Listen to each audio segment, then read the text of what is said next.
Hey everyone, welcome to AI Deep Hallucination. Today's interview question: how would you design an efficient agent context management scheme? Easy one, right? If the context is too long, just compress it. Done, isn't it? If you answer like that, the interviewer has already passed on you. In our earlier episode on agent architecture, we said context engineering is only the fourth layer of the answer. Today we're tearing that layer apart. Inside it are the four-quadrant framework, a compress benchmark, 3 memory camps, and a 4-layer pollution defense. Hold on.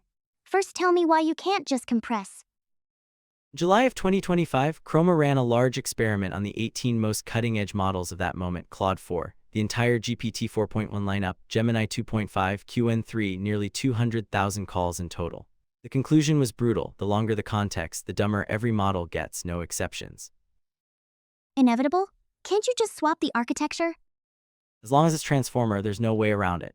In our What is a Transformer episode, we dug into the n-squared line specifically. Put simply, every token has to compute a relationship with every other token, so n tokens means n-squared relationships. N-squared complexity means the attention budget gets divided among more tokens, and each token's share of the weight gets thinner. It's an architectural math constraint, not an engineering bug. Then just buy a bigger window? 1 million, 2 million. Surely that's enough? Brutal reality is that multiple long context benchmarks keep showing the same thing. Actual reliable capacity is usually far below what's advertised. MRCR version 2 is the benchmark every major vendor leans on for long context comparison in 2026. Anthropic, OpenAI, and Google all report this number in their system cards, even though Anthropic's Claude Code lead Boris Cherny said on X that they're gradually phasing it out. Gemini 3.1 Pro gave us 1 million tokens, and on 1 million pointwise MRCR version 2 it only hit 26.3%. Claude Opus 4.6 on 1 million 8-needle MRCR version 2 scored 78.3% per Anthropic's official number, meaning over 20% of facts still get lost. And that's the highest publicly reported number. Gets worse: Opus 4.7, released on April 16, 2026, just 2 days ago, dropped to 32.2% on the same test in its system card. The community is calling this a regression. No matter which camp you believe, a simple architectural upgrade did not make long context recall automatically better, which actually supports our core argument this episode. My guess is the industry has had a taxonomy for a while. It can't be one per vendor, right? LangChain published the industry's most authoritative 4-quadrant framework: write, select, compress, isolate. By 2026, essentially every mainstream agent that does context engineering explicitly fits into these 4 actions. The bitter lesson camp is the exception, arguing the model should learn end-to-end on its own. Doing all 4 sounds exhausting. Intuitively compress feels cheapest. Should we start there?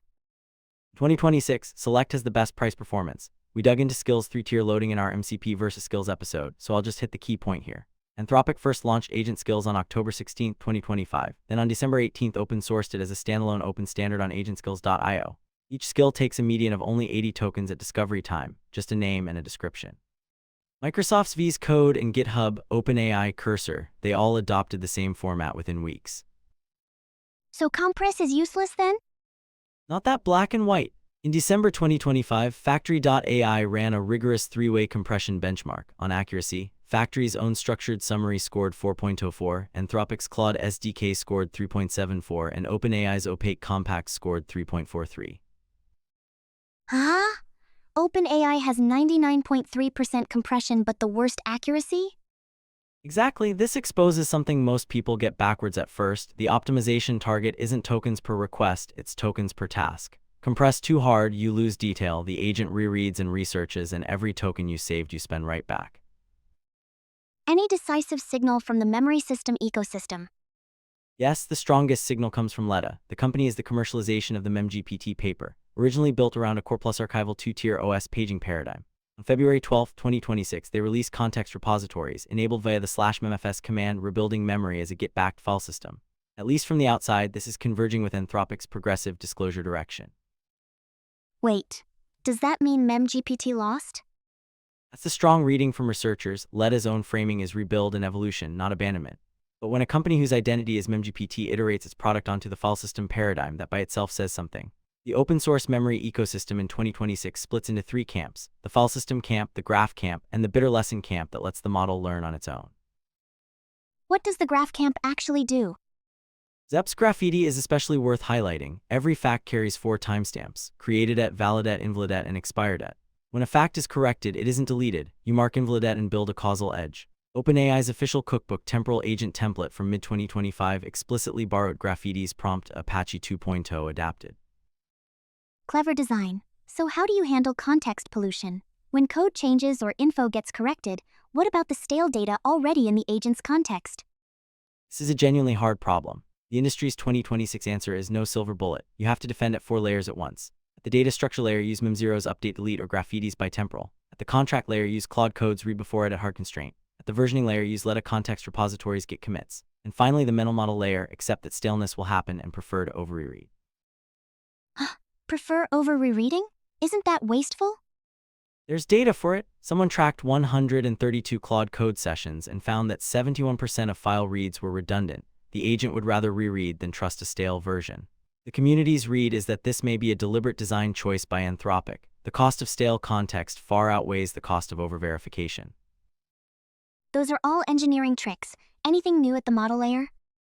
Besides the recall line, the same GA release of 4.7 shipped another primitive called task budgets. The model itself is GA, but task budgets ships alongside as a public beta feature with beta header task budgets-2026-03-13. Mechanically, the model directly sees a live token budget countdown, proactively reprioritizes work, and wraps up gracefully. Task budgets doesn't touch the n-squared at the architecture layer, it's the scheduling layer. Within a given attention constraint, it lets the model make its own trade-offs. But simply n-squared isn't solved, recall still drops, but within the given n-squared constraint, budget management shifts from externally enforced truncation to model-native behavior. An incremental improvement at the scheduling layer, not a solution to the recall problem. How do I answer this in an interview to score extra? 30-second elevator pitch. The essence of context management is using a finite attention budget to sustain coherence across long-horizon tasks.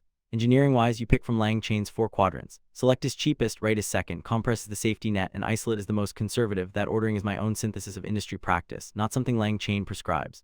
No silver bullet, so layer all 4 defenses.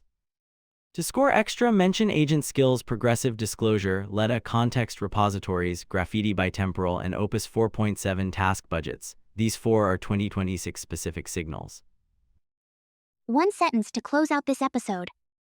4 quadrants, a compressed benchmark, 3 camps, 4-layer defense. Once you've pulled this layer apart, you realize context management doesn't disappear as windows get bigger. It shifts from will it fit, a capacity question, to what's best to put in, a cognition question. Same fundamental constraint as human working memory, a cognitive layer limitation. Drop the interview questions you want us to break down in the comments, and if you found this helpful, hit subscribe and we'll see you next time.